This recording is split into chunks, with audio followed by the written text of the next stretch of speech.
Hi, everyone. Welcome back to another episode of Every Month Med.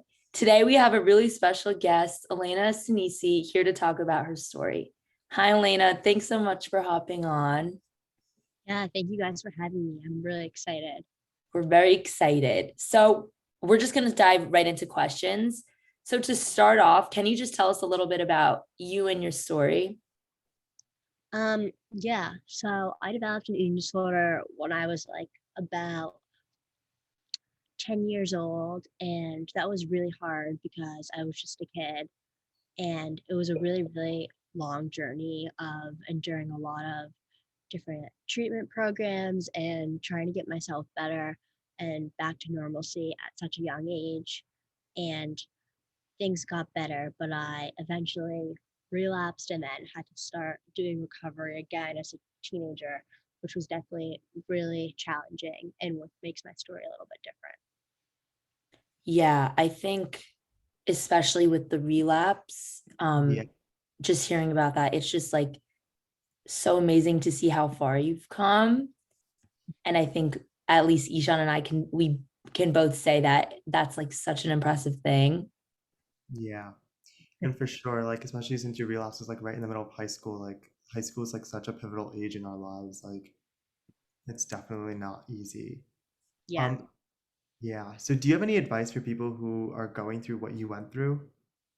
I would say definitely to not compare your recovery journey to somebody else's because everybody's different and recovery from an eating disorder or any type of illness, whether or not it's mental or physical or both, is really not linear and everybody's story looks different. And you can write your own book and your own chapters and be your own person. So I would say definitely not to compare and get up and get caught up in that because that can just turn into like an endless internal cycle of thinking. And I would also say to definitely not use social media as a tool of how your life should look or who you should be, what you should look like, who you should be friends with, because I can say that everything that you can see online is definitely nowhere close to factual. And just to not believe everything that you see on social media because what you're seeing on Instagram and Snapchat stories and everything in that world is the best moments of people's lives and not the ups and downs. I Right. think Yeah. that's really good advice, especially regarding social media. I know it's like so easy for people to just fall into old patterns of comparing, and it's really difficult to sometimes take a step back. And I think also like following certain people who make you feel uplifted as opposed to like people who make you feel not as comfortable in your own skin. I think that's like something that's really important. For Yeah. sure. Yeah. I think for as much toxicity social media can present at the same time, there's also this like powerful dialectic of what an amazing tool it could be if we use it for. Yeah. For sure. And I like the idea that you said like you're writing your own book. Everyone is writing their own book. No one's book is like the same. Everyone has a different life journey. And I think it's important to recognize that everyone's life looks different than the other person's. And exactly, social media only depicts like the brightest of everyone's life, like of everyone's life. No, it doesn't depict like the low times or like what everyone goes through on a daily basis. It's only like the highlights of someone's life. So it's Yeah. never like And really quickly back to the social media, Elena, I know you also use your platform, I know, for a lot of good. And I really respect that you use it to share what you've been through and your story. And I think that takes a lot of courage. And it's really impressive that you're able to do that so openly. And I think a lot of people have a lot of respect for you for being able to do that. yes, Yeah. indeed. Thank you so much. Yeah, it's definitely difficult, but how I see it is like if I can at least change the one person's way of thinking and let them know that everything's going to be okay, then it's worth it to, put yourself out there, even if it feels really, really hard. Yeah, for sure. So our next question is, do you think COVID has affected your outlook regarding your eating disorder as well as your recovery? Yeah, I would say for sure. I think that the COVID-19 pandemic saw such an increase in so many different types of mental illnesses, anxiety, depression, eating disorders, self-harm, related traumas, really everything just skyrocketed with the pandemic because people were lacking a sense of structure, which is, I think, Yeah. definitely what contributed to my relapse. I was craving a sense of control, a sense of structure in such an uncertain and unprecedented time, which is where I think like my relapse really used the pandemic as a time to let the eating disorder take control over me because I thought I was gaining control, but in reality, I was really not. I was losing control over everything. So yeah, Yeah. I feel like being confined to like just our houses, everyone was going a little stir crazy. And I for can't sure. even imagine, right? Like it's so Yeah. hard the adjustment period was just such a difficult time for everybody because we went from like seeing all our friends and being able to go out to literally having no structure and not knowing what life was going to look like in like even like upcoming months. And I think that Yeah, definitely was I difficult was for everybody. part of like the not knowing and like how long is this gonna last for and everything. Yeah, the So unknown for sure. Like we went from like going to school every day to like waking up and like in our pajamas and going to online school.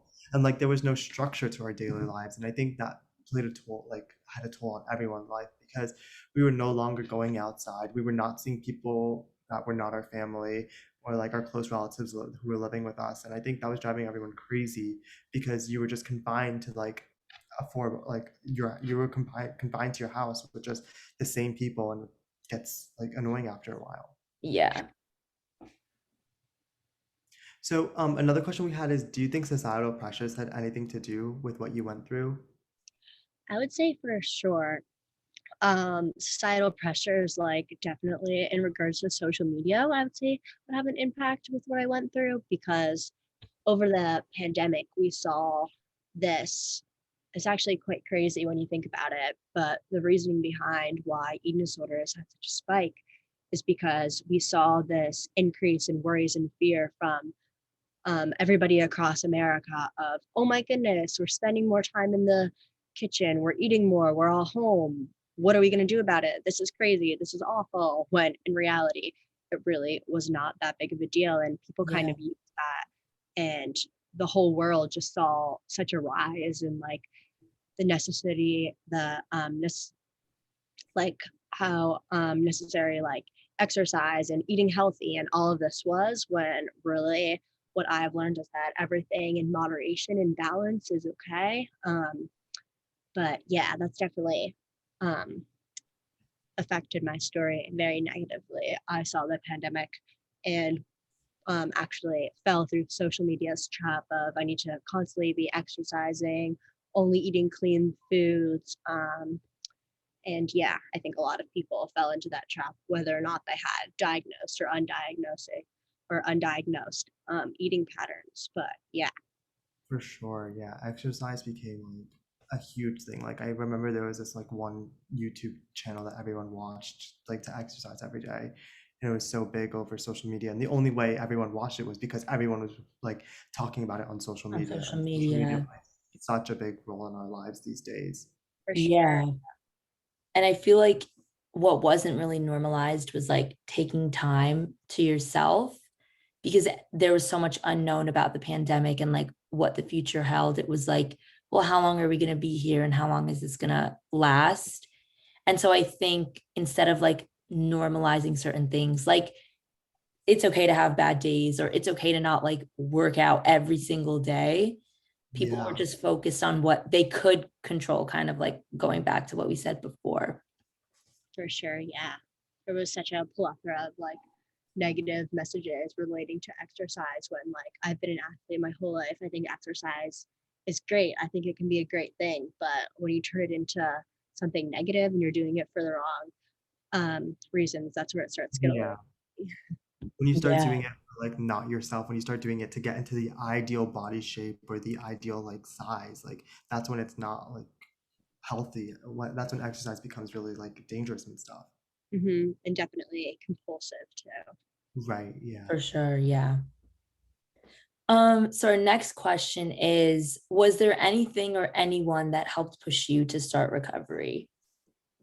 I think definitely my family played a big role, and also just like using different external and internal motivations for myself, like hoping to go to college and, being able to, like, the necessity of being able to sustain and fuel my body and like take care of myself.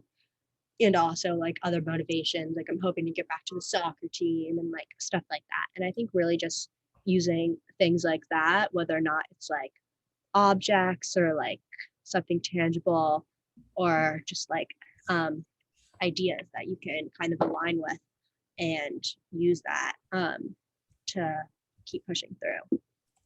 Right. Yeah. It's always important to like have goals and just Hmm. to go through. Yeah, I'm a very like goal oriented person, to do list kind of person. Even before my eating disorder, so I think that that's definitely something that's like driven me. And I would say another thing that pushed me was just to like transform back into myself, because I know that like when I'm not doing well with my recovery, I'm not myself. I'm quiet. I'm um to myself, not really engaging in conversations, which is like not me. It's not my Mhm. personality well. So I think just wanting to like return to my personality so I can enjoy my genuine relationships with my friends and peers and stuff like that. I think it's like so amazing that you're able to recognize that you kind of withdraw when your recovery is like halted or it's not progressing as you would want it to. And I think being able to recognize that is such an amazing thing in helping to like start that recovery process, if that For sure. makes sense. I feel like Yeah. that's incredible that you're able to realize like, oh, I'm being a little bit more less reserved and not myself, and using that to kind of motivate yourself to start recovery. Is That's just like such an amazing thing. Yeah. Yes. Thank you so much. That's really important that you're able to recognize that and you're able to like continue like being yourself and being your own person. That's great. Yeah. So our last question is, how have your family and friends supported you and how do they continue to support you? Um, yeah, I'm very lucky that I have such like a great support system. Um, both like friends and family alike. Not everybody is as lucky as I am to be able to like have such a great and core connected support system. So I'm definitely very grateful. Um, I would say my older sister and my best friends have done a lot for me, just like motivating me and seeing the things that they're able to do, and even seeing like um, upperclassmen being able to like go to college has been like what I would consider like a support to me, just because like being able to visualize that and like me wanting to do that, which is like going to college is something that like stresses enough people out already, but like for me it's like the possibility of going to college, not even whatever, Yeah. is just like such a stressful thing that I've been working towards for so long. I think that's like been a strong source of support. I'd say also my dog for sure, because she's been with me through it all and she's always kind of been something consistent. And I think consistency is really so helpful for anybody. Consistency in life, period, I think is just like such a great thing for people in general. So for sure. I totally agree with that. I love that like your dog was such a big part of your support system, and I totally agree with the thing that you said about consistency, and like that kind of even goes back to the structure, which we lost during the pandemic. We're slowly getting it back, but like still not quite there yet. But I think that consistency and structure helps us a lot mentally. Yeah, for sure. And I think that's great that you like have these people to that you're surrounding yourself with the right people, the right friends, and your family's there to help you. I think that's great. And not as you said, like not everyone like has that, and the fact that you have that is like amazing. Yeah, I definitely am very lucky and like very grateful for everybody that I have by my side. So yeah. Well, that's all that we have, Elena. Thank you so, so, Thank so you much for so much, doing this. Alaina. And as always, leave a comment and make sure to like and subscribe. And we'll also leave our Instagram and our website down below. And if you have any other questions or any suggestions for further episodes, do give us an email, and our email will be down below. Thank you. Thank you.